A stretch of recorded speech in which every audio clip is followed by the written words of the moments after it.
vous partez en garde à vue pour tentative d'assassinat. Avant, j'étais bien moins honnête que maintenant, c'est-à-dire que j'étais arnaqueur, escroc. Elle me remet une enveloppe dans laquelle il y a effectivement 10 000 € en coupure de 50 et une autre enveloppe dans laquelle il y a des instructions. Elle me dit non, c'est une question de vie ou de mort, je te paye ce que tu veux, c'est urgent. J'ai contacté l'escroc en me faisant passer pour un agent du Mossad en lui disant écoute, j'ai tout sur toi. Bonjour à tous et bienvenue dans Tous Wonder, le média qui parle de votre point de bascule. Aujourd'hui, on reçoit un invité dont la vie ressemble à un film, sauf que tout est vrai. C'est Marwan Warab. Il a longtemps navigué dans l'ombre. C'est un hacker de génie. Il a été un escroc de génie. Aujourd'hui, c'est un hacker éthique. Il défend les victimes d'arnaques. Il a notamment débusqué les arnaqueurs au faux Brad Pitt. Il est l'auteur d'un livre qui s'appelle Hacker aux éditions First que je vous recommande. Et vous allez comprendre comment il est passé du côté obscur à la lumière, à la défense des victimes d'arnaques. Tous Wonder, vous nous retrouvez tous les mardis sur YouTube et sur toutes les plateformes de podcast, Spotify, Deezer, Amazon et Apple. Vous pouvez donc nous regarder, nous écouter un peu partout, un peu tout le temps. Merci à vous. Et merci à notre sponsor Aromazone. C'est la marque spécialisée en soins au naturel en France. Aromazone a publié récemment un livre de soins coécrit avec des experts qui permet d'avoir des bons conseils, des bonnes pratiques pour entretenir sa peau. Et le plus, et non des moindres, c'est que 100% des bénéfices des ventes de ce livre sont reversés à Fosséo, c'est le fonds de dotation de l'hôpital de la Timone à Marseille. Et ça permet de soutenir le service d'oncologie pédiatrique. Évidemment, ça me touche parce que je suis maman. Et ça permet notamment d'acquérir une machine de pointe qui permet de soigner les enfants et de prévenir les récidives à l'âge adulte. Bravo à eux et merci donc à Aromazone. Tous Wonder, c'est maintenant avec Marwan Warab, hacker éthique et ange gardien du numérique.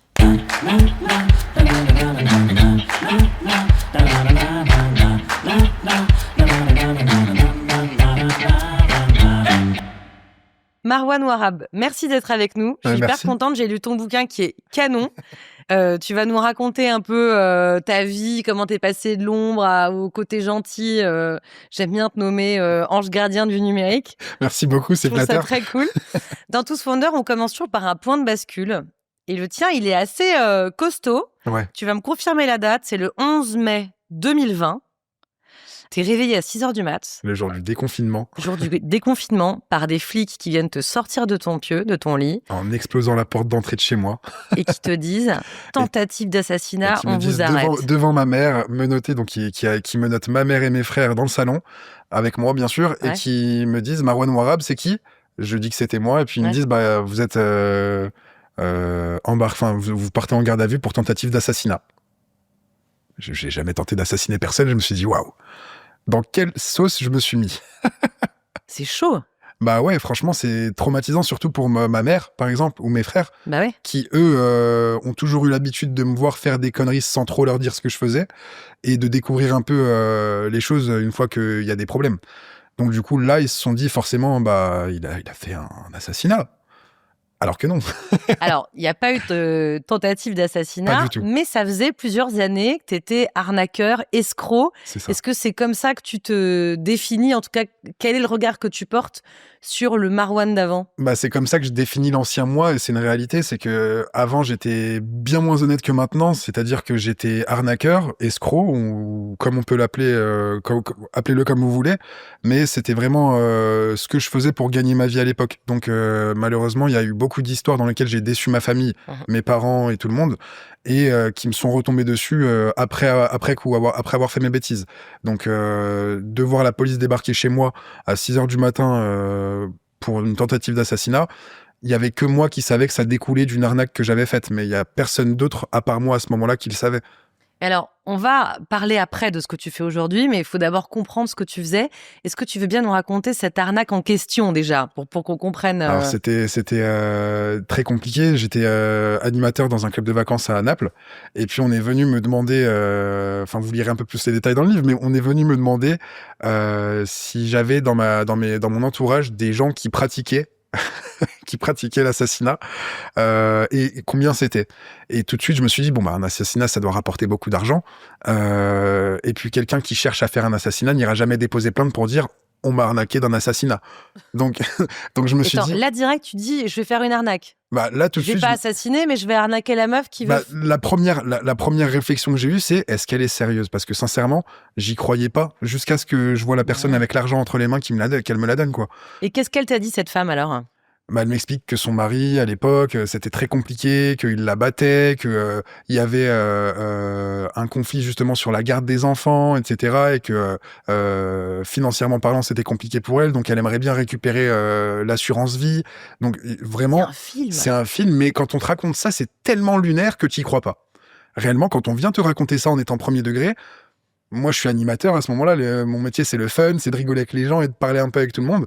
Et de passer des conversations plutôt banales et plutôt, bah voilà, moi, je suis chauffeur routier et puis mes enfants, ils sont en CP, CE2. Là, je passe de chauffeur routier CP, CE2 à un quotidien banal à, bah écoutez, moi, je cherche quelqu'un qui fait assassiner mon ex-mari parce que là, tu en rentrant de saison, de ta chaise quand même. Bah, je fais pas trop attention. Je fais mine, je fais bonne mine parce que forcément, je suis responsable d'animation, donc pas de problème. Bon alors c'est l'aquagym. Elle vient juste de me demander si je fais un assassinat. Je passe du coq à l'âne et on parle d'autre chose. Et en fait, en rentrant de saison, quelques mois après, je reçois un mail dans ma boîte mail qui dit, puis là-bas j'étais en Italie, donc forcément sur mon badge j'avais écrit Mario. Dans le mail, je reçois un mail qui dit Mario, salut, écoute, je suis sur Paris jusqu'à 17h à la gare de Lyon. Je t'attendrai là-bas jusqu'à 17h. Passe, j'ai ce que tu m'avais dit. Parce que du coup, on m'avait parlé à ce moment-là quand on avait discuté à Naples. J'avais dit oui, je connais des gens, ça doit être à peu près 10 000 €, quelque chose comme ça. Et t'as donné une somme au pif. Comment? T'as donné une somme au pif. J'ai donné une somme qui me paraissait grosse à ce moment-là et qui, selon moi, devait peut-être correspondre à ce que coûtait un assassinat par des petites mains. Donc du coup, je lui ai dit ça et je m'attendais absolument pas à ce qu'elle m'envoie un mail et qu'elle me dise je suis là jusqu'à 17h, j'ai l'argent pour l'ami dont tu m'as parlé, viens me voir à la gare de Lyon jusqu'à 17h. À ce moment-là, je suis en caleçon dans mon lit, je suis à moins 600 € sur mon compte ou moins 800 € sur mon compte. Je me dis, mais attends, mais ça tombe du ciel. Je suis rentré de saison, j'ai plus d'argent de mes salaires de la saison, ça tombe du ciel. Donc, je vais à Gare de Lyon. J'étais un escroc à ce moment-là, je le rappelle, et honnêtement, je le regrette amèrement maintenant, mais j'y vais, et en fait, quand j'arrive sur place, je la vois. Sans problème, petit sac à dos, elle arrive, elle me remet une enveloppe dans laquelle il y a effectivement 10 000 € en coupure de 50, et une autre enveloppe dans laquelle il y a des instructions. C'est là que c'est un peu plus creepy. Ah, c'est creepy, ouais. Ouais. Et là, sur l'enveloppe dans l'enveloppe dans laquelle il y a des instructions, il y a quand même des informations sur son ex-mari. C'est là que je découvre que le gars, il est quand même directeur de la plus grande association pour handicapés de France. Donc moralement parlant, c'est zéro. Ouais. Et au-delà de ça, c'est des détails sur son quotidien qui font un peu flipper, du style il part du travail à telle heure, il rentre du travail à telle heure, sa voiture c'est tel modèle et puis telle plaque d'immatriculation, sa nouvelle copine elle s'appelle comme ça, elle est née à telle date, elle habite à tel endroit. Enfin, c'est les détails de l'exécutant d'un contrat d'assassinat. Donc sincèrement, ça fait froid dans le dos. Donc à ce moment-là, dans ma logique d'escroc, tu t'es dit quoi? Je prends la somme, mais je vais rien faire. Je prends la somme et je vais tenter de la doubler. Et je vais tenter de la doubler, pas en allant au casino ou pas en allant d'un point A ou un point B. C'est que je me dis surtout, en fait, là, la nana, elle cherche à faire assassiner quelqu'un. Le gars, c'est le directeur de la plus grosse association pour handicapés de France. Si, par mégarde, elle paye quelqu'un d'autre et que la personne, elle le fait, que ça me retombe dessus à moi, je vais manger pour quelque chose que j'ai jamais fait de ma vie. Donc, allez, on va essayer de prévenir le gars, vu qu'elle m'a donné son numéro de téléphone. Et au passage, de tenter de récupérer 10 000 € supplémentaires. Bien sûr, pour renflouer les comptes en banque qui étaient à vide. Sauf que le gars, directeur de la plus grosse association pour handicapés de France, il est pas né de la dernière pluie, il est malin. Je l'appelle, il me dit, écoute, est-ce que tu peux me rappeler dans 2 minutes? Ouais, je le rappelle dans 2 minutes. Et j'étais à milieu de m'imaginer qu'il m'enregistrait. Donc, il m'enregistre, je lui dis, écoutez, voilà, j'ai rencontré votre femme à tel endroit, en vacances, pour pouvoir vous faire assassiner, elle m'a rémunéré, donc je préfère vous prévenir, j'ai des éléments, je veux vous les remettre, je compte absolument pas vous faire de mal, je suis pas quelqu'un qui fait ça, c'est pas mon métier, mais je préfère vous prévenir au cas où il vous arrive une bricole. Et puis, si jamais vous voulez qu'on s'arrange pour que vous puissiez faire valoir ces éléments-là en justice et tenter de gagner votre procès pour la garde des enfants, je vous les remets, moi vous me remettez 10 000 €. Et le gars il me dit ouais, ok, pas de problème, le jour du déconfinement, parce que là on est confiné, c'est un peu compliqué, c'était pendant le Covid. Okay. C'est un peu compliqué, etc. Puis le 11 mai, il y a le déconfinement et c'est là que ma porte, elle Et éclate. c'est là que tu te fais arrêter. Ouais, et là, Est-ce qu'on peut revenir sur tes premiers pas d'escroc? C'est-à-dire qu'en fait, est-ce que tout le monde peut être escroc ou est-ce qu'il faut quand même des petites compétences particulières? Mes tout premiers pas d'escroc, je suis pas sûr que je les ai racontés dans le livre, mais je vais les raconter en exclusivité ici dans Tous Cool. Wonder. Trop bien. Mais en vérité, ça a été la découverte d'une faille sur un site internet. Je sais pas si tu connais les cartes Le Pass Gaumont Pâté. Ouais. C'était il y a plus de 6 ans, il y a prescription. Gaumont Pâté, je vous présente mes plus sincères excuses. Aujourd'hui, ils ont patché la faille, donc ça ne fonctionne plus. Donc voilà, plus personne ne peut le faire. Je préfère prévenir tout le monde. Mais à l'époque, les cartes Le Pass, donc c'était des cartes qui permettaient d'aller au cinéma avec un abonnement. Mhm. Donc c'était l'abonnement ciné. Il y avait les cartes Le Pass solo et les cartes Le Pass duo. Donc pour une personne ou 2 personnes. Et ces cartes-là, elles coûtaient entre 70 et 150 euros par mois, quelque chose comme ça. Il faut savoir que ces cartes-là, les personnes qui en possédaient pouvaient donner le numéro de leur carte pour pouvoir faire parrainer d'autres gens, que les personnes elles aient des avantages financiers au moment où elles achètent leur carte, et que eux ils puissent cumuler des points pour pouvoir acheter de la confiserie quand ils vont faire leur séance. Sauf que pour pouvoir réserver une place avant sur leur site internet, il fallait simplement rentrer le numéro d'une carte Le Pass valide. D'accord. Donc en fait, ce que je faisais, c'est que je prenais sur des forums dans lesquels les gens partageaient les numéros de leur carte Le Pass pour pouvoir avoir des confiseries, etc. Je prenais les numéros de carte Le Pass, je prenais des places de cinéma sur un petit peu toutes les séances que je voulais, et puis je les revendais. C'était les mardis. Donc première arnaque, c'est arnaque de place de cinéma. C'est ça. Et alors, ça, t'as quel âge? Ça, je suis mineur à ce moment-là, j'ai 15 ans. Ouais, j'ai 15 ans, 16 ans. Après, tu montes en grade quand même. Place de concert, arnaque, place de concert. Ouais, là, t'as 19 ans et tu te fais près de 100 000 euros quand même. Ouais, à peu près. Mais ça a été, encore une fois, 100 000 euros sur un train de vie qui coûtait limite plus. Ah ouais. Bah parce que j'ai vrillé à ce moment-là, j'ai décidé de vivre la grande vie. Et donc, forcément, quand t'es dans un quotidien qui te rapporte quasiment 1000 euros par jour, tu dilapides aussi vite en soirée, en voyage, en vêtements de luxe, qui d'ailleurs sont démodés 6 mois après. Ouais. Faut en racheter. Voilà. Ouais, donc il faut en racheter. Et puis, forcément, tu veux porter du vrai, pas du faux. Enfin, voilà, c'est tout un train de vie et toute une sphère qui, finalement, finit par te dépasser parce que quand t'as vraiment besoin d'argent et que tu te fais juger, par exemple, t'as pas assez d'argent pour te prendre un avocat. Pourquoi? Alors, il y avait 2 choses. C'est que quand je me suis fait attraper pour ces affaires de fausses places de concert, j'avais plus les moyens de me prendre un avocat parce que forcément j'avais pas mis d'argent de côté du tout. La seule forme qu'avait pris mon épargne, c'était des montres de luxe qui m'ont été saisies par la justice. Et forcément, des montres de luxe, ça te sert pas à payer un avocat. Je vais pas aller voir un avocat avec une Rolex en lui disant tiens. Il va te rironner le mec, quoi. Il va te prendre pour un débile. Et donc du coup, je me suis dit bon, t'es bon. Tu sais bien parler. Je pense que tu peux aller te défendre, présenter tes excuses et dire aux gens que tu vas les rembourser. Et voilà, je pense que ça le fera. J'y suis allé, donc j'étais seul face à 21 plaignants. Waouh. Donc 21 plaignants, il n'y avait pas autant d'avocats, il devait y en avoir 17. Mais donc... C'est que des gens à qui t'as vendu des fausses places de concert. Ouais, c'était ça. Et je me suis fait laminer. Et le pire dans tout ça, c'est que réellement, j'ai rencontré des victimes que j'avais faites. Je pense notamment à une dame qui avait le cancer, qui comptait beaucoup sur le concert de Pink pour avoir un peu de joie dans sa vie, etc. Et quand je me suis rendu compte que j'étais la personne qui arnaquait cette dame-là, je me suis dit, mais waouh, je suis désolé du terme, mais est-ce que t'es vraiment cette merde-là? Sincèrement. En fait, ça a été pas mal de petits éléments qui sont venus me mettre des baffes, clairement. Donc j'ai pris une première claque au jugement avec cette dame-là, puis après avec des histoires d'autres plaignants, bien sûr. Ouais, on va en parler. Mais j'ai ensuite eu des soucis de santé moi-même, puis j'ai eu ma mère qui a eu des soucis de santé. En fait, t'étais un escroc, mais un escroc au grand cœur, quoi. T'étais pas un méchant, en fait, à la base. J'étais un gentil qui voulait se faire de l'argent par tous les moyens, même les moyens malhonnêtes. Et malheureusement, je me suis rendu compte à mes dépens que faire de l'argent, ça se fait d'une certaine manière. Ouais. Il faut rester honnête. Et quand tu le fais de l'autre manière, il t'arrivera toujours des problèmes. Et tu construiras jamais quelque chose de grand avec l'argent que tu feras illégalement. C'est sûr. Mais raconte-nous quand même, parce qu'après, vraiment, on va venir à ce que tu fais aujourd'hui. Mais pour comprendre, en fait, c'est tout ce que tu as fait, c'est incroyable. Ça, tu te mettais dans la peau, en fait, de personnages. Ça, c'est marrant. Parce que, en fait, initialement, quand j'étais bien plus jeune encore, quand j'avais 12-13 ans, voire plus, Je voulais devenir comédien. Le cours Florent, ça coûtait cher. Voilà, le cours Florent, ça coûtait très cher. Je pouvais pas le faire. Et puis surtout, j'étais trop jeune pour me déplacer sur Paris tous les jours et aller faire le cours Florent. Et puis je me disais, forcément, les acteurs que moi j'idolâtrais à l'époque, c'était que des acteurs qui étaient des pointures en impro. Qui sortaient de la scène stand-up.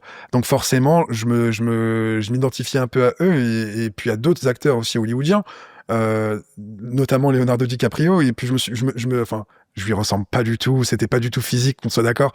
C'est simplement que j'étais un grand fan du film Attrape-moi si tu peux. Okay. Et à cette époque-là, en fait, je me disais, c'est un être humain, je suis un être humain. Si lui, il sait jouer aussi bien des rôles qui ne correspondent pas du tout à sa personnalité originelle, je peux le faire moi aussi. Et en fait, je me suis dit que le cours Florent, c'était pour les petits joueurs et qu'il fallait que je m'entraîne dans la vraie vie. Okay. Et j'ai harmonisé un peu mon besoin d'argent avec ça. Et ça donne un jeune psychopathe qui va se faire passer pour un avocat, qui va se faire passer pour un constructeur de piscine, qui va se faire passer pour un plombier, un réparateur de télé. Enfin, j'ai vraiment tout fait. En fait, à l'époque, j'avais un tic, c'est que le matin, je me réveillais, j'allais sur Le Bon Coin. Sur Le Bon Coin, il y a la catégorie offre, sur laquelle les gens vont vendre leurs véhicules, leurs montres, etc. Et puis, il y a la catégorie de demande. Sur la catégorie de demande, c'est là que les gens, en fait, postent des annonces dans lesquelles ils recherchent les services ou des produits. Et les produits, c'est compliqué parce que c'est de l'arnaque pure et dure, ça sert à rien. Mais dans l'offre de service, c'est là qu'un bon acteur, il peut faire toute la différence. C'est-à-dire ? C'est-à-dire que tu as quelqu'un qui va te chercher. Je te raconte quelque chose qui s'est réellement produit. D'ailleurs, c'était super marrant. Un jour, j'ai une dame je te parlais de faire le réparateur de télé. Il y a une dame dans le 91 qui cherchait justement à faire réparer sa télé, budget 150 €. Ça tombe bien, j'avais rien à faire aujourd'hui et j'avais pas d'argent dans la journée. Mais est-ce que tu sais réparer une télé ? Mais c'est là que ça va être super marrant. Écoute, c'est que je sais pas réparer de télé à la base. Je suis juste un gars qui a les tournevis que ma mère elle a à la maison. Ouais. Tu vois, il y a rien de sorcier. Et en fait, en arrivant sur place, donc j'arrive, oui bonjour madame, je suis le réparateur de télé, très sûr de toi, c'est le secret d'un escroc, faut que je sois très sûr de toi, faut que toi-même tu puisses croire à ce que tu racontes. Et donc voilà, je suis le réparateur de télé, qu'est-ce qui se passe, montrez-moi la télé en question, ok d'accord. Puis ensuite tu sors ton téléphone, et là tu vas dans le dos du client, forcément t'as sur YouTube, panne télé, clic au démarrage. Mais non. Je te jure. Et en fait, sur cette télé-là, il y avait juste un problème très très très con, c'est que il y avait un fusible dans la télé qui avait sauté. Un des fusibles de la télé avait sauté. Et forcément, fallait pouvoir remplacer le fusible. Donc, je suis pas réparateur de télé, pas du tout, mais ce jour-là, j'ai vraiment réparé une télé. Et comment t'as fait ? Et en fait, sur YouTube, c'est un problème très récurrent de la marque. Donc apparemment, il fallait simplement commander une pièce qui coûtait 17 €. J'ai demandé à la dame de la commander et elle m'a rappelé le jour où la pièce je suis vraiment en train de te raconter une histoire où j'ai dépanné une télé pour de vrai. Mais à la base, je suis pas dépanneur de télé, mais donc du coup, j'ai aussi eu des fois où je suis arrivé sur place et je faisais tout simplement semblant de commander la pièce, puis après je donnais plus de nouvelles. Tu vois. Ah ouais. Mais il y a cette fois-là qui m'a marqué parce que justement T'es revenu quand même. Je suis revenu parce que la pièce était pas compliquée à monter. Ouais. Honnêtement, c'était juste un fusible à remettre encore une fois et la nana, c'était des gens gentils. Enfin, je me suis dit bon, allez. Et à chaque fois que j'avais l'opportunité vraiment d'aller au bout du truc, j'y allais. Sauf que quand c'était vraiment trop technique pour moi, voilà, j'ai même des potes qui se sont retrouvés parfois et des cousins. D'ailleurs, gros bonjour à eux, qui se sont retrouvés un jour à aller élaguer 600 mètres carrés de jardin. 600 mètres carrés de jardin. Donc, malheureusement, les pauvres, les propriétaires, on a tué leur jardin. On a éclaté leur jardin. Mais ouais, ils se sont retrouvés à aller élaguer 600 mètres carrés de jardin pour 100 €. Mais ça, c'est une arnaque pourrie parce que 100 €, c'est rien, non ? Non, moi, derrière, j'avais pris bien plus. Mais le problème, il n'était pas là. Tu leur as refilé 100 balles, quoi. Ouais, non, ouais. En fait, t'as arnaqué les cousins aussi, là. Non, pas du tout. J'ai pas arnaqué les cousins. C'est que en fait, initialement, il y avait, je crois, 1200 € à prendre. On était 6 et la personne, quand elle a vu qu'on a éclaté son jardin, elle a négocié les tarifs. Ah, c'est chiant. Non, mais voilà, ça, c'est les histoires plutôt marrantes. Mais après, derrière, il y a des histoires bien moins marrantes. C'est-à-dire qu'il y a eu un monsieur un jour qui cherchait à faire construire une piscine, par exemple. Alors ça, c'est monsieur Bartel. En tout cas, tu l'appelles comme ça dans ton livre. Ouais. Il s'appelle comme ça ou pas ? Pas du tout. Non, c'est un alias, forcément. Mon but, c'est pas de faire du mal à ces gens-là en parlant d'eux, et surtout, je regrette amèrement ce que je leur ai fait. Mais par exemple, ce monsieur, il cherchait à faire construire une piscine et je suis allé sur place. en costume, avec une dégaine du parfait pisciniste. Et voilà, donc on s'installe derrière un bureau derrière son bureau, derrière son ordinateur. Et en fait, je me suis vu lui passer en revue simplement la liste des éléments qu'il avait besoin pour pouvoir construire une piscine, que j'avais vu sur le roi Merlin au préalable. On lui a fait commander les éléments, etc. Voilà, ok, d'accord. Donc il faut payer pour la piscine, il paye. Disparition. Il t'a payé en direct et tu t'es barré avec son cash. Tout à fait. Ah, mais Et alors, comment tu te sentais, en fait Non, mais c'est marrant, mais est-ce que tu avais mauvaise conscience ou à cette époque-là, pas du tout mauvaise conscience? Mais j'étais jeune, donc en fait, à cette époque-là, j'avais mauvaise conscience, mais pas au point de me hanter comme ça me hanterait maintenant. Ouais. Et comme ça me hante d'ailleurs maintenant. C'est-à-dire que à l'époque, je dormais sur mes 2 oreilles. Chose qui est complètement débile Incroyable. quand tu fais ce genre de choses, mais je dormais sur mes 2 oreilles et réellement, je manquais beaucoup d'empathie pour les victimes que je faisais. Et par la suite, en fait, en me rendant compte de pas mal de choses et en passant par certaines épreuves de la vie, je pense aussi que c'est en grandissant que je me suis aperçu qu'en fait, j'étais le méchant de l'histoire. Ouais. Que j'ai beau regarder tous les films de Marvel ou de DC Univers qu'on veut, de super-héros. J'ai beau regarder tous les super-héros que j'ai envie à la télévision, je serai jamais un super-héros parce que là, c'est moi qui fais du mal aux gens. Donc bien ça m'a beaucoup travaillé et le fait de me dire aussi que je suis quelqu'un de croyant, de me dire que là, les victimes que je suis en train de faire s'en souviendront et témoigneront certainement dans l'au-delà, parce que je crois en ça, contre moi, en disant que je les ai arnaqués, que ce que j'ai fait, c'est vraiment quelque chose qui... voilà. Donc, t'es passé à autre chose, mais t'as quand même des compétences d'escroc et d'arnaqueur. Il faut être un bon psychologue. C'est quoi les compétences que t'as développées et que tu vas ensuite mettre au service du bien? C'est quoi les petits trucs que t'as en plus, toi? Alors, t'es quand même bon psychologue, parce qu'il faut quand même que t'observes aussi les victimes, les situations. En fait, c'est ça, il faut avoir une très bonne intelligence sociale. Je pense que c'est super important de savoir comprendre un petit peu comment aborder une personne et dans quel mood est-ce que la personne elle est, ou du moins savoir le ressentir très rapidement pour pouvoir ensuite s'adapter et pas essuyer un refus, ou alors, surtout pour gagner la confiance, en fait, en vérité. Et, comment on fait pour gagner la confiance? Mais pour être franc avec toi, il faut simplement savoir montrer le meilleur de toi-même et être sincère quand tu le fais. Et il y a des gens qui y parviennent, il y a des gens qui manquent beaucoup de sincérité, donc c'est des gens qui vont avoir du mal à faire cet exercice. Mais il y a d'autres personnes qui vont avoir le don de te regarder droit dans les yeux, de te faire un sourire et de faire des actions qui vont vraiment être très malveillantes envers toi. Et ça, c'était le plus gros paradoxe que j'avais, c'est-à-dire que je me disais, j'ai quand même la chance d'avoir une tête qui peut inspirer confiance, d'avoir une voix qui peut inspirer confiance, ou peut-être une manière de parler qui peut inspirer confiance, et je m'en sers contre moi-même. C'est-à-dire que les gens que je suis en train de rencontrer, peut-être que ça pourrait devenir des amis, peut-être que ça pourrait... Ouais, c'est clair. Il faut savoir qu'aujourd'hui, j'ai 29 ans, j'ai quasiment pas d'amis dans ma vie. Vraiment, j'en ai pas. J'ai arrêté l'école très jeune. Les seules personnes qui me connaissaient savaient que voilà, c'était un peu border. Donc, j'ai très peu d'amis. Et donc, j'en suis à un stade de ma vie aujourd'hui où, limite, je rêverais d'avoir des amis à qui je pourrais parler. Je raconte ce qui va bien dans ma vie, ce qui va pas dans ma vie, pareil de l'autre côté, etc.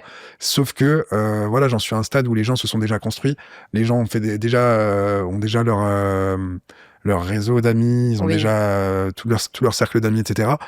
Donc, j'en suis à un stade où je suis en train de payer maintenant les erreurs que je faisais avant. Et honnêtement, c'est des choses qui te plongent parfois dans une grosse introspection parce que tu te dis, putain, j'ai eu peut-être ce don-là d'être quelqu'un qui rassure rapidement et je m'en suis servi à faire le mal, à gagner peut-être 1000, 2000, 3000 euros sur quelqu'un, alors qu'au final, cette personne-là, humainement parlant, elle m'aurait apporté beaucoup plus que ce que j'ai pu en tirer. Bien sûr. Et t'as réussi à chiffrer combien t'avais réussi à gagner en escroquerie dans ta vie d'avant ou pas? Il y a eu un moment où après j'ai arrêté de compter très rapidement parce que tu te rends compte que c'est des grosses sommes, c'est des gros montants, et que t'en fais rien. Enfin, moi, pour ma part, c'était ça. J'ai pas une planque sous mon plancher avec de l'or ou des espèces. J'ai pas ça. Mais clairement, à cette époque-là, j'étais vraiment à l'ouest au niveau de mes finances. C'est-à-dire que l'argent que j'avais, pour moi, c'était pas le mien. C'était de l'argent que je volais. Donc, c'était de l'argent qui devait me servir à faire tout ce que j'aurais jamais fait avec mon argent. Ouais. Et donc, forcément, ça donnait lieu à des situations loufoques. Genre, j'avais 18 ans, j'ai pris une chambre d'hôtel dans laquelle il y avait une salle de cinéma complète à Amsterdam. Non, ça reste des bons souvenirs, mais même des souvenirs qui sont amers parce que Bien sûr. c'est des choses qui sont volées. C'est des moments qui, pour moi, sont volés. Et peut-être que cette chambre d'hôtel-là dont je parle et je me vante, peut-être que la personne à qui j'ai volé de l'argent pour pouvoir la payer, de l'autre côté, elle a mangé des pâtes le mois qui a suivi. Et encore là, je reste soft. Ouais. Peut-être qu'elle a pas pu payer son loyer, ou peut-être Bien que... sûr. Et tout ça, c'est des choses qui, avec le temps, me travaillent beaucoup. Et il y a aussi un moment, peut-être ton second point de bascule, tu le racontes dans ton livre, c'est le moment où l'arnaqueur est arnaqué. C'est-à-dire qu'en fait, tu tombes amoureux de quelqu'un et tu vas te rendre compte qu'elle n'est pas du tout celle qu'elle prétend être. Exactement. Ça aussi, c'est un moment où tu t'es dit, oulala, il faut que je commence à changer, non? C'est un moment où je me suis mangé... Qu'est-ce qui s'est passé, ouais. J'étais déjà dans une période où je m'étais mangé pas mal de claques avec les arnaques. Pour moi, j'avais décidé de raccrocher. T'avais déjà été condamné? J'avais déjà été condamné, j'étais déjà en sursis à ce moment-là. Et j'avais rencontré une femme. Je me suis dit, bon, allez, ça y est, c'est bon, on sort, on se range, on arrête toutes les conneries, on passe de l'autre côté, et peu importe, même si on doit gagner 1500 euros par mois, on va gagner 1500 euros par mois. C'est ça la vie C'est après la tout. vie, quoi. Ouais, Ouais. voilà, je me suis dit, bon. On se l'a dit, tu passes des chambres d'hôtel à 1500 balles la nuit à 1500 euros ça. par mois, t'avais quand même fait un bon bout de chemin, là. Et oui, ça m'avait surtout socialement bien déréglé, c'est-à-dire que j'avais un compte bancaire à zéro, mais un vécu de quelqu'un qui pouvait voyager quand il voulait, qui Qui est pouvait millionnaire, quoi. pas millionnaire du tout. Ouais. Loin de là, ça c'est encore un autre débat, mais quelqu'un qui était à l'aise financièrement Ouais. et qui n'avait pas à se poser de questions sur comment est-ce que je vais boucler le mois, comment est-ce que je vais payer mon loyer ce mois-ci, comment est-ce que je vais payer les charges. Enfin voilà. Et tout ça, c'était une insouciance que me permettait justement le fait d'arnaquer les gens. Et quand j'en suis arrivé à devoir être sérieux avec mes finances et beaucoup moins vendre de rêves, parce que forcément, tes photos du passé vendent du rêve, mais ton quotidien d'actuellement, il est éclaté au sol. Ouais, c'est clair. Donc du coup... Vous t'avez retrouvé un boulot classique. J'avais retrouvé un boulot classique et je travaillais à l'époque chez Maison Pierre, à qui je ne fais pas du tout de publicité. Parce qu'honnêtement, c'était très compliqué. D'ailleurs, on m'avait arrêté. C'était super marrant. Tu sais comment on m'a viré de là-bas? Non. On m'a arrêté pendant la période d'essai. On m'a convoqué dans un bureau et on a tous une cravate rouge chez Maison Pierre. Et on m'a dit, tu peux me rendre ta cravate, s'il te plaît? Donc j'ai dû enlever ma cravate. Oh, mais je te jure que j'ai rendu ma cravate comme ça. On m'a enlevé tout mon honneur et au final, voilà. On m'a enlevé tout mon honneur. Je te jure. Et au final, bah voilà, je me suis fait. Donc je suis tombé sur cette nana-là pour en revenir à elle, qui m'a arnaqué sentimentalement parlant parce que En fait, c'était une escort girl, c'est ça? Pour résumer, c'est ça, non? Elle était prof dans un lycée. Pour de vrai. Pour de vrai. Et c'est ça le plus fou. Ouais. Et à côté, elle était escort girl. Genre à côté, le soir ou sur le temps libre, peut-être pas en journée ou quoi, mais le soir et les week-ends, etc., elle était escorte. Et toi, t'as voulu l'épouser? Et la nana, je le savais pas. Bah, bien sûr. Je le savais pas. Mais oui, et moi, à la base, j'allais me marier avec elle. Ouais. J'allais me marier avec elle, donc... Mais c'est quoi l'arnaque pour toi? Comment est-ce qu'elle t'arnaque? Il y a une histoire financière, non? Oui, il y a une histoire financière, c'est que elle a tenté de m'arnaquer, et je pense que, très sincèrement, j'étais pas du tout le seul homme à qui elle faisait ça, c'est-à-dire que en parallèle, en simultané, on devait être une bonne dizaine à être en couple avec elle et à avoir failli se marier avec elle. Mais c'est dingue. C'était vraiment Attends, une et pourquoi financièrement? Parce qu'elle t'a demandé un. Faut savoir une que dot, quoi. dans notre culture, il y a ce qu'on appelle la dot. Et la dot, c'est une somme d'argent, peut-être symbolique ou non, que le mari va devoir donner à sa femme pour lui dire, voilà, écoute, je te montre preuve de mon sérieux et de mon engagement. Je compte pas, en gros, faire n'importe quoi avec toi. Voici une dot. C'est plus traditionnel parce que ça se faisait à l'époque avec des bêtes, des trucs comme ça. Enfin, ouais, bien sûr. Voilà. Et sauf que là, elle t'a demandé de l'argent, vrai. Là, elle m'a demandé de l'argent, une parure en or, etc. Ah ouais, mais genre combien d'argent? C'était pas énorme, elle m'avait demandé 5 000 €, mais je les avais pas. Donc moi, je me suis dit, bon, je vais économiser parce que je suis dans ma vie de mec sérieux. Donc mes salaires, j'étais en train de me faire une petite réserve pour pouvoir payer la dot d'une escorte. Donc c'est-à-dire que je voulais payer une dot et qu'à côté, il y avait des gens qui payaient des passes donc l'escroc se fait escroquer, quoi. Donc l'escroc se fait escroquer, mais honnêtement, je me considère pas arnaqué financièrement parce que j'ai pas payé cette dot. Ouais, mais sentimentalement, c'était très compliqué de me dire, écoute, je viens de présenter à ma mère et à ma grand-mère une personne qui fait ça de sa vie et qui a fait croire que mais le pire dans tout ça, c'est que la famille qu'elle a fait mine de présenter à ma famille, c'était pas sa famille. C'est une fausse famille. Attends, elle a C'était une fausse embauché, famille. elle a embauché Alors, je des sais pas faux si elle parents. alors, je pense qu'elle leur a donné un billet, c'est sûr et certain. Mais c'était pas ses parents. C'était pas sa sœur, c'était pas ses frères, c'était pas ses parents. C'était pas sa famille. Donc, je me suis T'es retrouvé. tombé sur plus fort que toi, là, quand même. Comment j'ai découvert un petit peu tout le poteau rose, c'est que un jour je suis allé chez elle et puis en faisant à manger, elle a ouvert sa poubelle, pouf, test de grossesse. Mais alors qu'elle se présentait comme étant vierge. Donc il y avait quand même une Ouais, vous n'aviez jamais rien fait, quoi. nous n'avions jamais rien fait du tout. Alors, à part des l'immaculée bisous. conception, c'est un peu compliqué, là. Ouais, j'ai arrêté l'école tôt, mais les cours d'SVT parlaient de Je ça quand sais même comment bien ça avant, marche. ouais. Exactement. Et donc du coup, à partir de là, j'ai déchanté un petit peu parce que forcément, je découvre que on m'a trompé, etc. Enfin Qu'elle est bref, enceinte, mais pas le de sujet, toi. voilà, le sujet. Et c'est comme ça que tu découvres qu'elle est escorte et que vous êtes plusieurs. C'est bien plus tard que je découvre ça. Ah ouais. C'est bien plus tard que je découvre ça. Il faut savoir que elle s'était acharnée contre moi à ce moment-là. Je comprenais pas pourquoi. J'avais rien fait. Mais en plus de ça, elle m'avait trompé. Et c'était c'était vraiment de la. Bah, c'est de la tromperie pure, quoi. Ouais, c'était de la tromperie. Et puis c'était vraiment gratuit. Derrière, elle était allée. Donc elle est retournée habiter dans sa ville natale. À mon avis, pour cette période-là, avec le papa de l'enfant. Ah ouais. Et elle a tenté de déposer plainte contre moi à ce moment-là. Donc c'était des plaintes calomnieuses qui ont jamais abouti et qui ont jamais rien donné. Mais pour violence conjugale ou des trucs comme ça, alors que pourtant j'avais même au moment du reveal, même au moment où il y a eu le reveal du test de grossesse, etc. Je ne lui ai jamais levé la main dessus. Ouais. Et enfin tu vois, elle faisait la moitié de mon poids, la moitié de ma taille. Et Oui, t'es pas un violent, quoi. non mais ouais, mais même au-delà de ça.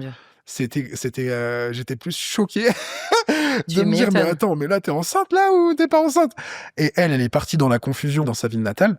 Et c'est de là-bas, en fait, qu'elle a fait le dépôt de plainte, à mon avis, pour justifier aux yeux du père de son enfant que il fallait qu'elle parte avec moi ou je ne sais pas. Okay. Enfin bref, et au final, bah là, elle est toujours prof là-bas. Je sais pas si elle est toujours escorte, mais elle est toujours prof là-bas. Et voilà. Donc, tu as ce point de bascule quand même qui est assez fort parce que sentimentalement, t'es trompé. Donc, l'escroc est escroqué. Ouais. Et tu te dis, j'arrête tout. En fait, tu as eu plein de petits cailloux, de petites graines dans ta tête. Et à ce moment-là, j'ai tout perdu. J'ai plus mon travail. Ma mère est blasée de moi, mais blasée à un point pas possible parce qu'il y a eu les perquisitions à la maison, etc. Et depuis ce moment-là, bah, ça a été très compliqué. Puis en plus de ça, la désillusion de mon fils va se marier, et puis au fait, non. Donc moi, à ce moment-là, j'ai tout perdu. Je me suis retrouvé réellement seul. Je passais des nuits complètes dans ma voiture, alors que je pouvais rentrer chez moi. Hein. Mais je passais des nuits complètes dans ma voiture à réfléchir à qu'est-ce que j'allais faire de ma vie, comment est-ce que je pouvais me rendre utile, ou comment est-ce que je pouvais me servir de mes 10 doigts de manière honnête. C'était très compliqué. Et là, tu dis, donc tu te définis comme un mercenaire aujourd'hui, et tu vas fonder Find My Scammer. Donc, trouve mon arnaqueur, en fait. Pas tout de suite. Pas tout de suite. Je vais d'abord m'exercer au hacking et à l'OSINT. Je vais d'abord apprendre des compétences qui sont pour moi des choses que j'admirais à l'époque et qui étaient nécessaires pour découvrir que... C'est quoi les compétences ? Le hacking, l'OSINT, donc l'Open Source Intelligence, c'est une méthode de renseignement en source ouverte sur Internet qui va permettre à un individu de se renseigner sur un individu, une société, un emplacement, un lieu, une photo, à partir de très peu d'informations et d'en extraire le maximum d'informations. T'as un exemple, genre, par exemple, je sais pas quoi, t'as une photo sur ton téléphone de quelqu'un, t'as pas le nom, tu trouves quoi ? Je peux trouver son identité complète. Si j'ai le visage de la personne, je peux avoir toute sa vie numérique avec rien que son visage. À partir de très peu d'infos, par exemple, sur une photo, tu vas pouvoir déterminer précisément un lieu, précisément l'identité d'une personne, et ça fait des miracles, par exemple, sur des dossiers d'escroquerie, sur des dossiers dans lesquels il y a des gens qui doivent se faire aider ou qui ont besoin de se faire aider. Se servir de méthodes comme celle-ci, c'est faire un bond de 10 ans en avant. Mais alors, du coup, c'est incroyable. Mais genre, tu trouves quoi, par exemple ? Je vais trouver des informations qui sont... en vérité, l'OSINT, c'est une discipline qui est géniale. Comme le hacking, c'est une discipline qui est géniale, mais c'est l'usage que tu vas en faire qui va déterminer si ce que tu fais, c'est légal ou pas. Donc, moi, je me tiens dans l'OSINT aux informations qui sont recevables par les tribunaux. Donc, tout ce qui est légal. Okay. On va pas aller au-delà des informations légales. Par contre, de savoir si c'est possible d'aller loin dans les informations qu'on peut avoir grâce à l'OSINT, la réponse, c'est oui. Après, de savoir si on peut se servir de ces informations-là, c'est une autre discussion. Ouais, c'est un autre Mais truc. réellement, on peut aller jusqu'à avoir tes mots de passe, par exemple. On peut aller jusqu'à avoir l'adresse de quelqu'un personnel avec juste son numéro de téléphone. Ah ouais. Est-ce que tu as une déformation professionnelle là-dedans ? Tu cherches tout sur tout le monde ? C'est-à-dire qu'il y a un problème, il y a certains problèmes du quotidien qui n'en deviennent plus. On m'a appelé avec un numéro de téléphone que je ne connais pas. Dans 5 secondes, je sais qui est derrière. Ou quand par exemple, regarde, en arrivant ici, je viens de faire un accident, je me suis fait rentrer dedans par un camion et la personne n'avait pas de constat sur lui, j'en avais pas sur moi. Je lui dis, bah écoute, donne-moi juste ton numéro de portable, donne-moi le numéro de portable de ton patron et t'en fais pas, on s'arrangera. Très confiant, la personne, il m'a dit ok, pas de souci, il a sauté sur l'occasion. Je sens bien que je vais devoir retrouver l'identité de cette personne-là pour pouvoir le contacter et lui dire écoute, mon coco, on a quand même fait un accident, faut qu'on fasse un constat. Par exemple, mais c'est des situations de la vie de tous les jours qui peuvent. Ça, tu sais que tu vas pouvoir trouver quoi. Oui, sans problème. Mais t'as pas envie de tout chercher sur tout le monde? Tu peux avoir envie, mais après, il faut savoir que ça reste quand même très malsain d'avoir envie de tout savoir sur tout le monde. Ouais. Je préfère justement le faire uniquement quand c'est nécessaire. Okay. Trop savoir tout le temps sur tout le monde, le problème, c'est que ça te donne un avantage qui peut jouer à ton désavantage. Et je sais pas si tu m'as bien compris, mais j'ai capté, en gros, réellement, chasse le naturel et il va pas revenir au galop, il y en a juste plus. Ouais. En gros, je vais te dire que je vais faire de l'osine sur toi avant d'arriver. Je vais voir que t'aimes bien telle série ou tel truc. Et je vais en parler et je vais me sentir vraiment comme un stalker de ouf. Parce que le gars, enfin vraiment comme un sociopathe, c'est-à-dire que j'ai la possibilité de savoir, c'est une réalité.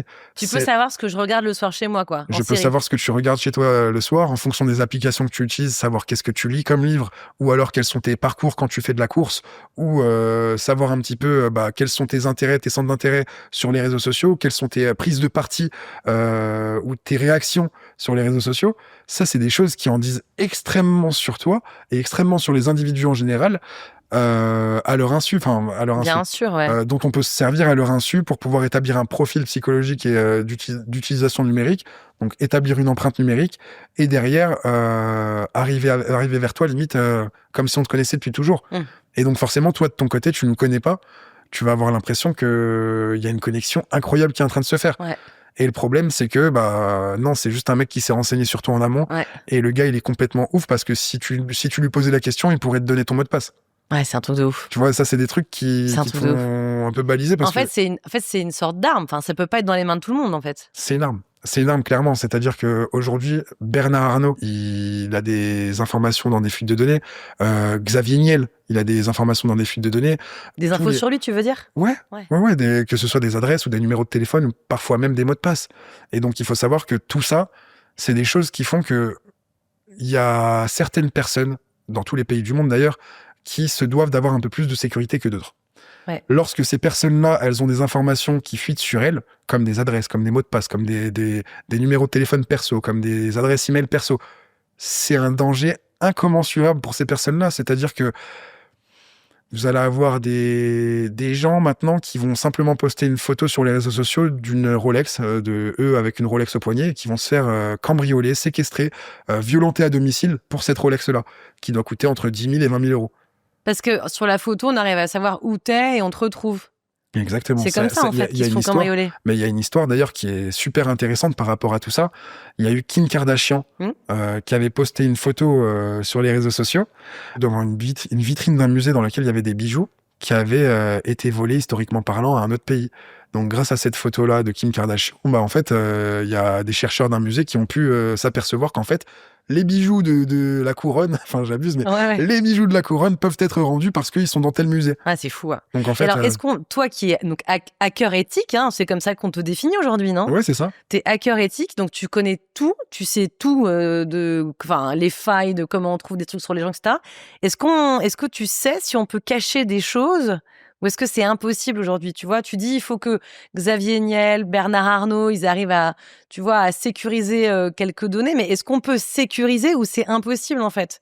C'est-à-dire qu'aujourd'hui, il y a tout sur tout le monde. En fait, aussi longtemps qu'il y aura des cyberattaques contre les grandes entreprises, malheureusement, les données de tout le monde seront en danger.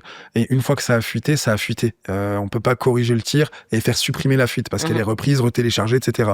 Si demain, toi, Alexia, il y a ton mot de passe qui fuite, l'objectif, ça va être de le changer. Si demain, il y a ton adresse qui fuite et que c'est vraiment un gros danger pour toi, l'objectif, ça va être de déménager.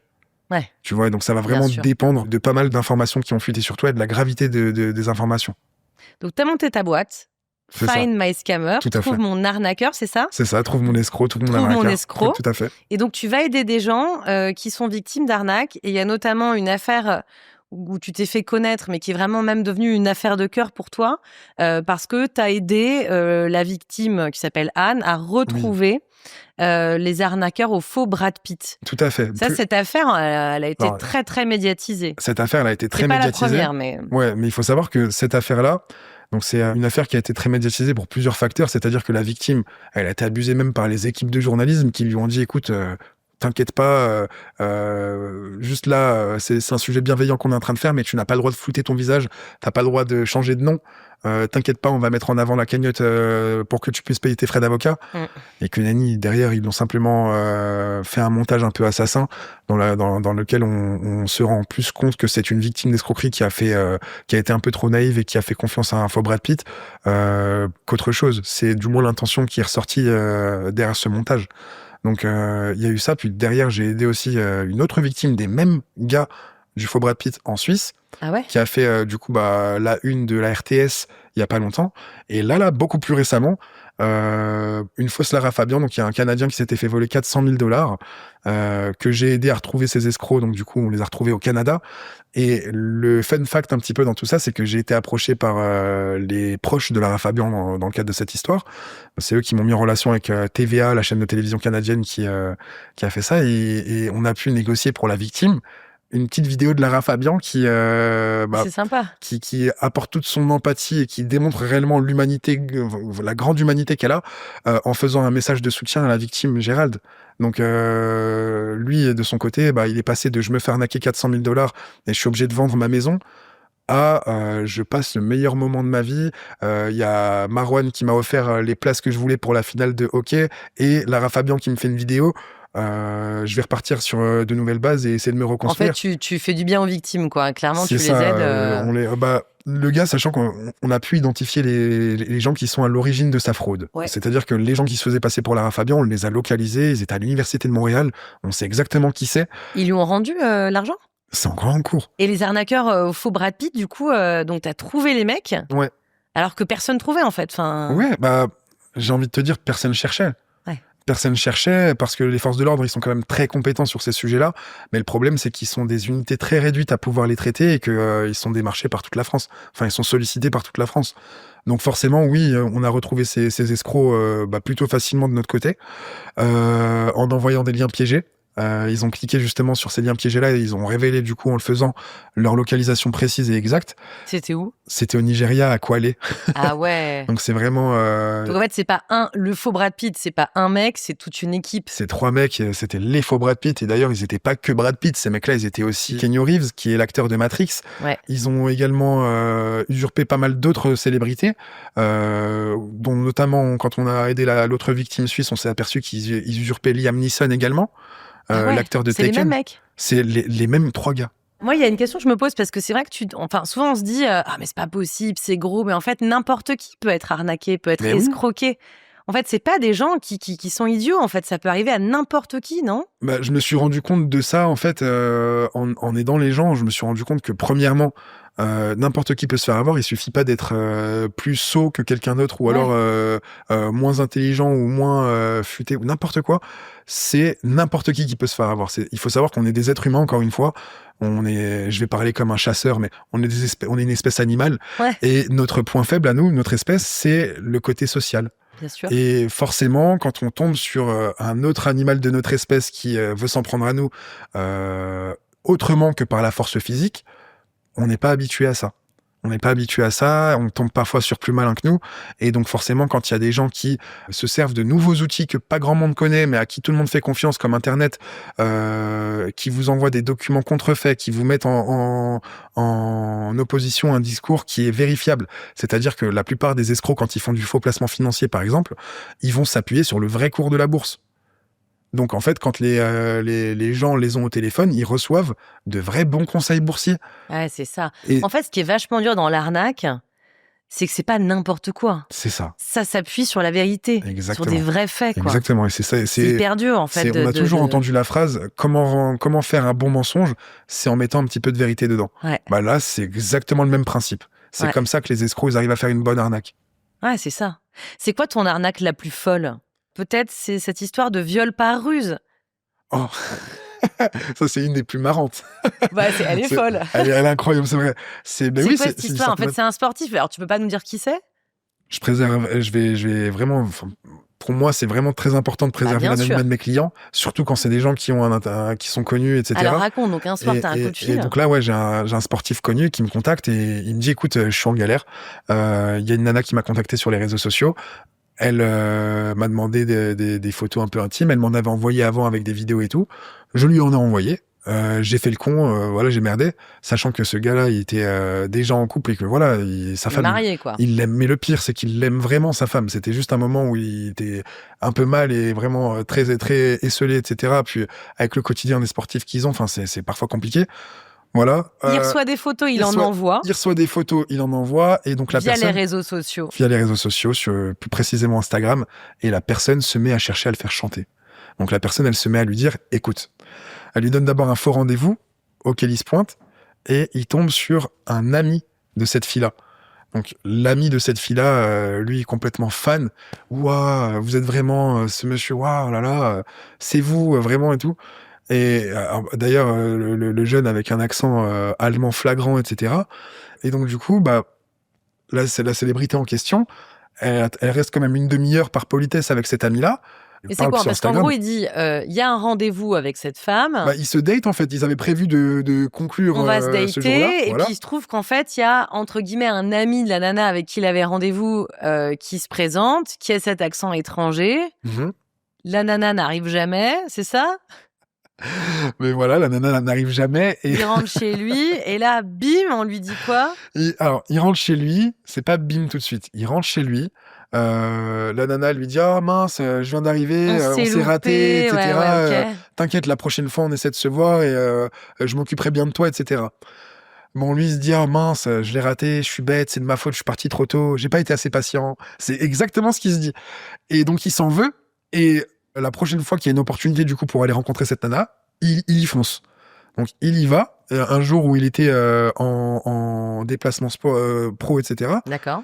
La nana, elle lui dit, bah écoute, moi je suis dans le secteur et tout, voyons-nous. D'accord, donc il se dit quand même, je vais rencontrer la petite nana des réseaux sociaux. La petite nana, il arrive, il revoit l'homme, le gars en question, le pote, et là il se dit, bon bah allez, moi je perds plus mon temps, je me barre. Ouais. Il se barre tout de suite, et le soir même, il reçoit des messages sur Insta, écoute, tu vois le petit jeune que t'as vu là, qui est venu au rendez-vous 2 fois? Bah, écoute, si tu veux qu'on fasse quelque chose et surtout si tu veux pas que j'aille raconter à ta femme ce que tu fais, il va falloir que tu couches avec lui et que tu m'envoies la vidéo. Un mec. Ouais, c'était un mec. Et donc il lui dit, en fait, faut que tu couches avec ce mec-là, sinon je divulgue les nudes, en fait. C'est la première fois que je parle de cette histoire-là en vidéo ou en podcast. Et en fait, ouais, elle commence à lui mettre la pression, je vais en parler aux médias, je vais balancer à ta femme que tu fais ça avec les captures d'écran à l'appui, puis les photos de toi. Parce que le mec avait pris des photos de lui à poil. Ouais, et donc forcément, tu vois, t'es une nana, ton mari est une célébrité, tu reçois ce genre de messages sans preuve. Ok, ça peut arriver. Mais derrière, la nana, elle t'envoie des photos de ton mari, etc. Forcément, tu vas foutre une merde pas possible. Bah évidemment. Donc du coup... Là, le mec, il se dit quoi? Je peux quand même pas coucher avec mais brainstorming d'urgence. Lui, de son côté, il m'avait pas encore appelé à ce moment-là. Il voit un ami à lui, ils se concertent, ouais, qu'est-ce qu'on fait, etc. Et puis je sais pas comment ils en viennent à m'appeler. Il m'appelle, moi à ce moment-là, je suis en Espagne avec mes cousins, voilà. Mais donc en fait, on est le soir. On est le soir, il m'appelle, il est 22h30, 22h45. Ouais, hyper tard. J'ai un gars qui m'appelle, il me dit oui, allô, j'ai besoin d'aide, je suis connu, etc. Et je me dis oui, t'es connu, mais voilà. Moi, je dis en fait. Il est 22h45, est-ce qu'on peut se rappeler demain? Il me dit non, c'est une question de vie ou de mort, je te paye ce que tu veux, c'est urgent. Je dis ok, tu me payes ce que je veux. D'accord. Et là, t'as quand même les réflexes. Il retient tout. C'est les réflexes. Il arrive à retenir toute mon attention comme ça. Et on parle, il me raconte l'histoire. Il me dit voilà, il se passe ça, je me suis fait approcher par une nana sur Insta. Enfin, je te passe les détails parce que je viens de le raconter. Et il est vraiment avec son ami en train de réfléchir à s'il y va, s'il couche ou pas, si. Ah, le mec s'est dit genre peut-être que je vais devoir coucher avec le type pour pas qu'il divulgue les photos. Il aime vraiment sa femme, le gars. Ouais. Et vraiment, il se dit moi plutôt que de perdre ma femme. S'il y a un mauvais moment à passer, on va serrer les dents. À ce moment-là, j'explose de rire, on rigole ensemble, ça détend un peu l'atmosphère. Et je le trouve sympa, je commence à rigoler avec lui, on parle un petit peu. Et moi, je le connaissais pas du tout avant. C'est une discipline que je connais pas. Et je lui disais, bah écoute, je vais t'aider. Voilà, j'ai fait le tarif minimum de ce qu'on propose. Et je lui ai dit, je vais t'aider. On va faire en sorte de savoir quoi faire, mais pas de panique. Là, il y a que la panique qui va pouvoir te faire mal agir. Le gars, il y a une chose qui est bien, c'est qu'il veut pas d'argent et que visiblement son objectif, c'est pas de te nuire médiatiquement parce que sinon il l'aurait déjà fait. Ouais. Donc là, on va établir une stratégie ensemble et on va voir comment faire pour que tu puisses T'en sortir. que tu puisses t'en sortir et savoir en fait qu'est-ce qui se passe, qu'est-ce qui est en train de se passer autour de toi. Ouais. Et la suite, elle est complètement incroyable. J'ai limite envie de faire un teaser, je vous laisse découvrir dans le livre qu'est-ce qui se passe. Mais en gros, il arrive sur place avec son ami. Du coup, c'est ce que je lui avais demandé de faire. Il arrive sur place avec son ami et sur place. Attends, il prend rendez-vous avec le mec, il dit OK, je le fais. Bah oui, parce qu'en fait, le gars veut coucher avec lui, donc forcément, on n'est pas là pour se bagarrer, on n'est pas là pour prendre une somme d'argent et partir. On est là lui dis, vas-y, pour coucher. Je lui dis, écoute, tu y vas. Numéro 1. Voilà, étape numéro 1, tu te rends sur place avec ton téléphone et avec ton ami. Une fois que vous êtes sur place, tu lui dis, écoute, faut juste qu'on discute un peu avant, etc. On parle. Et pendant que vous parlez, il y a ton ami qui arrive, qui lui fait un câlin. Enfin, tu lui fais un câlin pour l'immobiliser. Et ton ami prend son téléphone et va regarder dans son téléphone si c'est lui qui est bien derrière les comptes. De la fausse nana. De la fausse nana. Donc, il faut savoir que le détail super comique dans tout ça, c'est que le gars, il a un accent allemand. Le gars, il a un accent allemand et le prénom encore plus marrant, il s'appelle Heike. J'ai trouvé ça super marrant. Bref. Et toi, t'es au téléphone, là? Mais ouais, moi, je suis au téléphone. J'ai tout suivi au téléphone. T'es au rendez-vous et C'était tout. Netflix. J'avais un Netflix au téléphone et à ce moment-là, genre, j'étais avec mes cousins, mais pourtant, j'étais vraiment à Barcelone dans un hôtel de luxe. Vraiment, tout était très bien. Tu suis les mecs qui vont au rendez-vous, qui immobilisent. T'entends tout, en fait. J'assiste à tout. Mais parce que forcément, c'est fou, n'empêche. La célébrité en question me dit, je fais comment, je sais pas, moi, gérer Instagram, etc. Je sais pas comment voir si il a plusieurs comptes, etc. Et je lui dis, écoute, moi, tu m'appelles et je t'aide. Au téléphone, il n'y a pas de problème, je vais te guider, je vais te driver, on va voir comment on fait, etc. Je connais très bien. Et ce qui fait, on est au téléphone quand ça se passe, et j'entends « Au secours !» J'ai entendu « Au secours ! Au secours !» Je me suis dit « Ah bon, ça y est, ils l'ont attrapé. » Ils ont chopé. Et le gars en question... C'est Heike, c'est ça? Ouais. Ils ont chopé Heike. Et le gars en question, du coup, bah, il donne le mot de passe du téléphone, etc. Enfin, c'est limite burlesque. Et ils arrivent à se connecter sur l'Instagram, donc du coup le gars me dit je fais comment, c'est bon, je suis sur Instagram. Donc je lui dis tu vas tout en haut à gauche, là où il y a le nom de son compte, tu cliques dessus et tu regardes s'il y a le nom de la nana qui s'affiche, la fille avec qui tu parles. Il y va, il le fait, il me dit ouais. Donc je lui dis maintenant c'est très simple, tu vas dans les messages, tu supprimes tout. Tu supprimes tous les messages que lui il a pu stocker, tu vas dans sa galerie, tu supprimes tout, et même si tu veux être sûr de tout supprimer dans son téléphone, on va dans les réglages et on fait une réinitialisation à 0. Attends, tu fais ça. Et eux, ils sont où là? Donc le mec est immobilisé. Dans le hall d'un hôtel. Là, ils sont dans le hall d'un hôtel. Là, à ce moment-là, la scène, elle se déroule à mi-dehors, mi-hall d'un hôtel. C'est-à-dire que au moment où Heike se fait attraper, il est juste devant l'hôtel. Juste devant le hall de l'hôtel. C'est hallucinant, cette histoire. Ouais. Et donc, tu lui as sauvé le coup, en fait. Il a effacé les photos. Il a effacé les messages, les photos. Il a tout effacé. Je lui ai sauvé le coup, oui et non, parce que finalement, j'ai pas été hacker sur ce coup-là. J'ai juste été un bon conseiller. Ouais. Mais oui, ça lui a sauvé la mise parce que lui, il voyait déjà son mariage partir en cacahuète. Sûr. En tout cas, personne n'a jamais rien su. Sa carrière être entachée par ce truc-là. Personne n'a jamais rien su. Personne ne saura jamais rien. C'est énorme.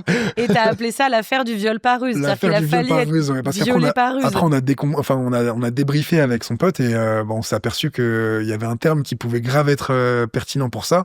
C'est le viol par ruse. C'est clairement en fait, ce qui est marrant, c'est qu'à chaque fois, enfin, pas à chaque fois, mais souvent, tu résous des affaires aussi parce que t'es un bon stratège. Bah oui, parce qu'après, il faut toujours avoir la psychologie inversée dans ce type d'affaires. Bah ouais, mais c'est fou. Tu te dis, attends, tu prends le téléphone. C'est fou quand même. Bah oui, mais après, ça, c'est. Je me dis toujours, il y a une part qui me fait dire qu'est-ce que moi j'aurais fait dans cette situation-là. Et surtout, qu'est-ce que le gars ne s'attend pas à ce qu'on fasse. Ouais. Et ça, c'est une réflexion que j'aime bien avoir. Et en fait, tu rentres dans des rôles, non? Parce qu'il y a aussi une affaire où tu as pris un accent du Mossad. C'est quoi l'accent du Mossad? Je me suis fait passer pour un agent du Mossad. Bah oui, ça, c'était des méthodes que j'avais au début de la société. J'avais la possibilité de prendre des numéros de téléphone un peu de partout où je voulais, israéliens, mexicains, ce que tu veux. Ouais. Et pour résoudre une histoire, d'ailleurs, qui était passée dans Légende, j'ai J'ai contacté l'escroc en me faisant passer pour un agent du Mossad en lui disant, écoute, j'ai tout sur toi. Ta date de naissance, le nom de ta femme, où elle travaille, j'ai tout ce qu'il faut. Maintenant, tu vas rembourser très rapidement. Je fais pas d'accent parce que ça peut être perçu comme raciste. Donc, mais clairement, le gars, il a eu peur. Il a remboursé la victime uniquement parce qu'il s'est dit, waouh, il y a le Mossad qui vient de m'appeler, je suis mort. Et là... Attends, n'empêche, le mec, il croit vraiment que le Mossad, enquête sur lui, quoi. Bah, non, tu dois vraiment bien faire l'agent du Mossad. Ce que j'avais fait à ce moment-là, de toute façon, je le fais plus, donc je peux le dire, mais ce que je faisais à ce moment-là, c'est que je faisais croire que la victime qui venait de faire, c'était pas n'importe qui. Ah c'est ouais. D'accord, là, tu viens d'arnaquer un gars, mais le gars que tu viens d'arnaquer, c'est pas n'importe qui, frérot, et nous, on vient de se faire envoyer par lui, on a été contacté par des gens haut placés qui nous ont donné comme mission de s'occuper de toi. Ah. Putain, mais le mec... Attends, mais tu le fais hyper bien, parce que du coup, il t'a cru, quoi. Oui, bah après, c'est de l'acting, le cours Florent. c'est le cours Florent. Et en fait, est-ce que tu continues à rentrer dans des rôles comme ça pour essayer de récupérer de l'argent ? Dans certains dossiers, oui. Ouais, tu quand continues. On voit que c'est possible.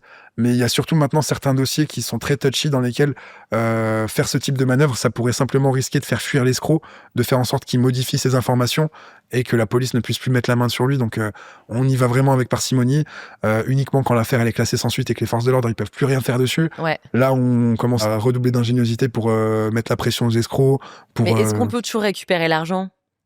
Bah bien sûr. On peut toujours récupérer ? Ça dépend en fait. Chaque affaire n'est pas pareille. Il faut savoir que tu as la possibilité de récupérer l'argent dans pas mal de cas, par des moyens qui sont divers et variés, comme les voies civiles ou les voies pénales, se retourner contre la banque, ou alors faire arrêter l'escroc et faire en sorte qu'il y ait des saisies qui soient faites. Ou alors l'escroc lui-même, parfois, est un axe de récupération quand tu arrives à lui mettre la pression, à lui dire, écoute, t'as déconné, ok. Tu le fais, ça. Tu m'as arnaqué, ok, super. Par contre, tu t'appelles Pierre Paul Jacques, t'habites à 123 rue de la Mairie à telle ville, enfin dans telle ville, et derrière, nous, on peut t'envoyer des gens qui sont pas des rigolos. Et ça, tu continues à le faire, ça marche. Non, ça, en fait, ça, je le fais plus parce que forcément, tu menaces pas les gens pour. Ouais. Mais on le fait par des moyens différents, c'est-à-dire que on appelle les gens quand on voit qu'il y a vraiment plus rien à faire du côté des forces de l'ordre. On les a au téléphone, on dit ouais, tu crois que t'es malin, etc. Bah écoute, tu t'appelles absolument pas Pierre Bellemare et tu ne proposes absolument pas du placement financier. Tu t'appelles un tel, t'habites dans telle ville et tu fais ça de ta vie. Bah soit la personne elle raccroche, soit elle te dit mais comment tu sais, soit. Ouais. Donc en fait, quelqu'un qui a des activités illégales, il a tout intérêt à ce que la seule personne qui sait des choses sur lui n'aille pas raconter ça aux forces de l'ordre ou autres. Et donc, en général, quand tu l'appelles en lui disant, écoute, la personne, elle est d'accord pour pas aller plus loin si jamais toi, tu lui rends son argent, bah, l'escroc, bien souvent, il rend l'argent. Et donc, c'est quoi le pourcentage d'affaires qui sont résolues comme ça ? De cette manière-là précise, c'est une grande minorité. Hein. C'est une minorité. Ouais, c'est une grande minorité. Il y a aucun escroc qui agit en sachant qu'il va rendre l'argent derrière. Et puis, la plupart du temps, quand les escrocs se font attraper, ils ont plus l'argent. Donc, je dirais, allez, 25% des affaires qui sont réglées de cette manière-là. Et sinon, tu travailles aussi pour les flics. C'est-à-dire qu'en fait, on travaille avec les flics, c'est-à-dire que... Ça, c'est génial. C'est-à-dire qu'en fait, les flics, avant, ils sont venus t'arrêter dans ta chambre à 6h du mat'. Ils m'ont traumatisé tout le début de ma vie et là, c'est devenu des amis.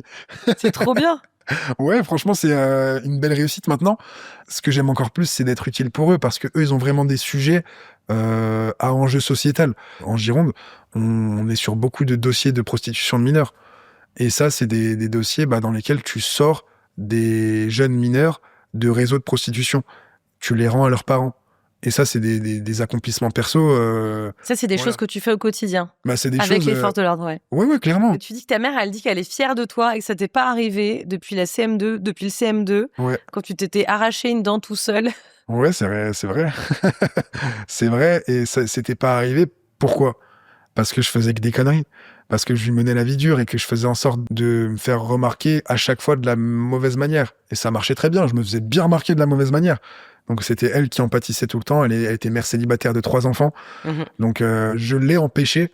Avec du recul, c'est ça la vraie phrase que j'aurais dû dire, c'est je l'ai empêchée de me dire qu'elle était fière de moi jusqu'à maintenant. Ouais, jusqu'à Donc maintenant, quoi. le réentendre maintenant, ça m'a fait un grand bien.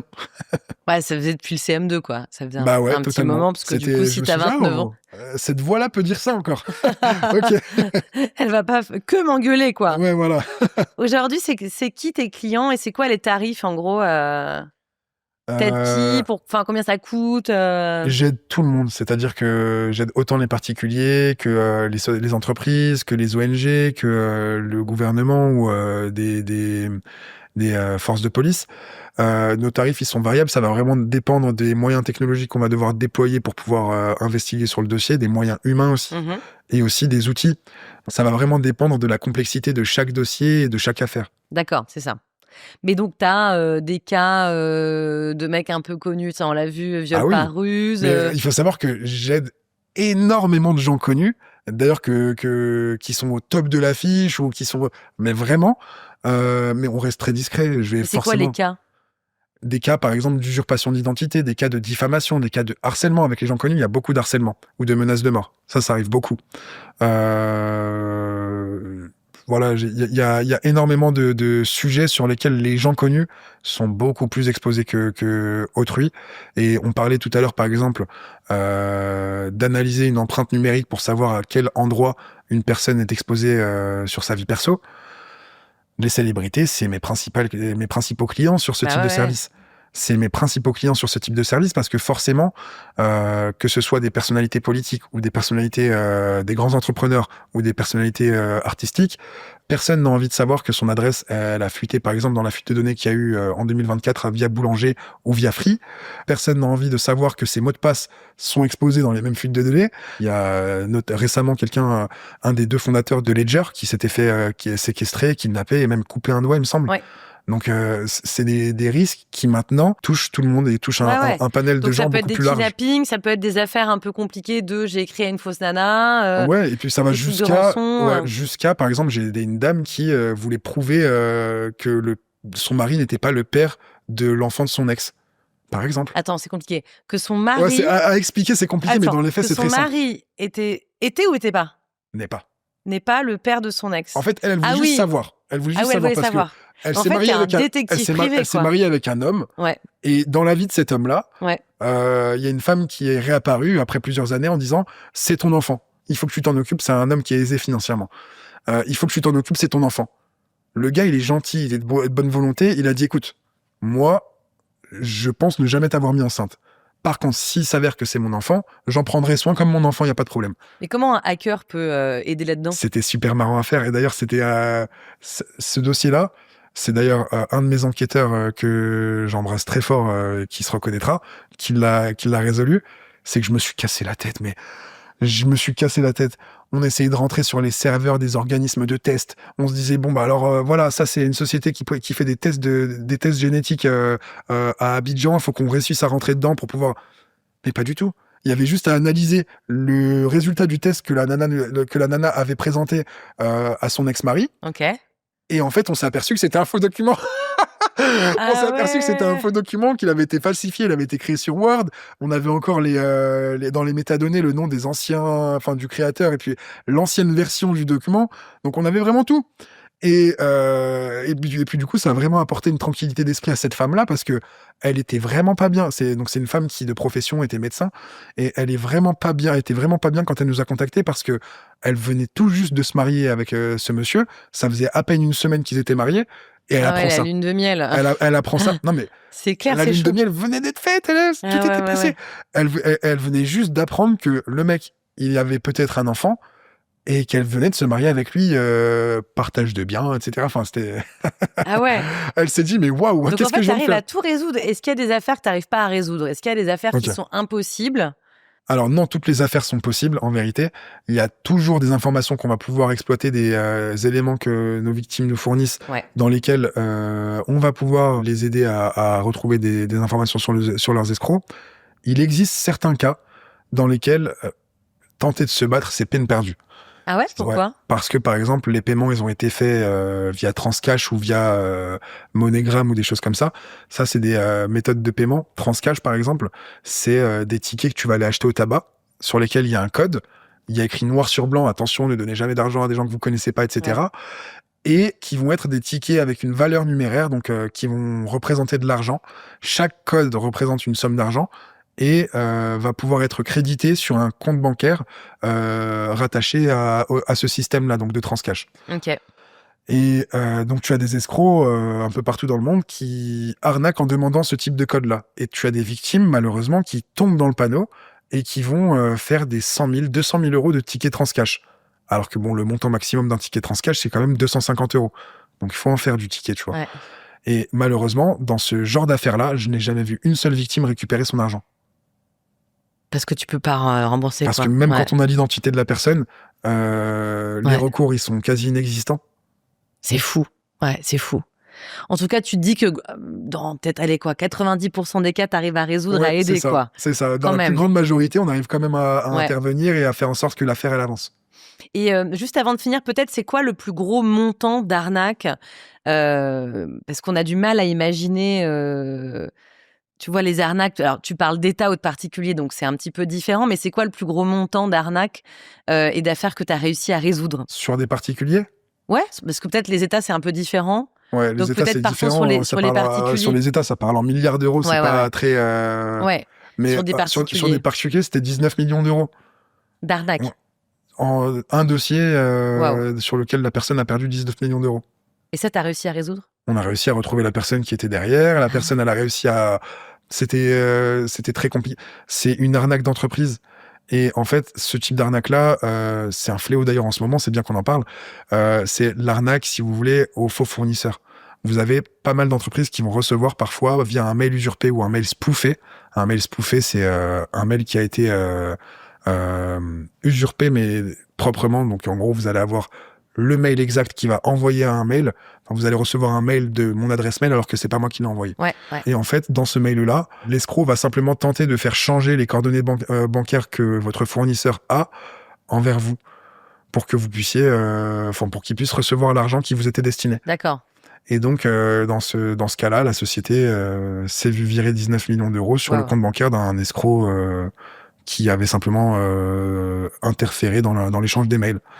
Je peux résoudre une affaire en 5 secondes, j'abuse, hein, mais en 5 secondes, enfin non, c'est une réalité, en 5 secondes, comme je peux résoudre une affaire en 5 semaines. Les délais qu'on annonce à nos clients, en général, c'est de 3 à 5 semaines, pour être large. Génial. On arrive à la fin de cette émission. Dans Tous Founder, on demande toujours un petit conseil. Peut-être que tu peux donner des conseils assez peut-être concrets, tu vois, aux gens qui nous regardent, qui nous écoutent. C'est quoi les erreurs, tu vois, à ne pas commettre pour pas se faire hacker, arnaquer c'est quoi les trucs qu'il faut identifier peut-être ou faire attention sur nos propres comptes sur Internet? Si je peux me servir de tout ce que j'ai vécu pour donner un conseil à des gens qui regardent ou écoutent aujourd'hui, j'en ai tellement à donner. Il faut vraiment, premièrement, lorsque vous rencontrez quelqu'un dans le cadre d'une rencontre amoureuse ou sentimentale, ne jamais donner d'argent à cette personne-là. Sans l'avoir rencontrée ou quoi que ce soit, vous ne donnez jamais d'argent. Deuxièmement, vous voulez pas vous faire hacker, alors dans ce cas-là, ne cliquez sur aucun lien, ne téléchargez aucune pièce jointe dont vous n'êtes pas sûr. N'allez sur aucun site un peu bancal et faites vraiment en sorte d'avoir la maîtrise sur tout ça. Toujours prenez le temps. C'est ce que je donne comme conseil toujours, c'est que il faut savoir prendre le temps d'analyser avant de cliquer.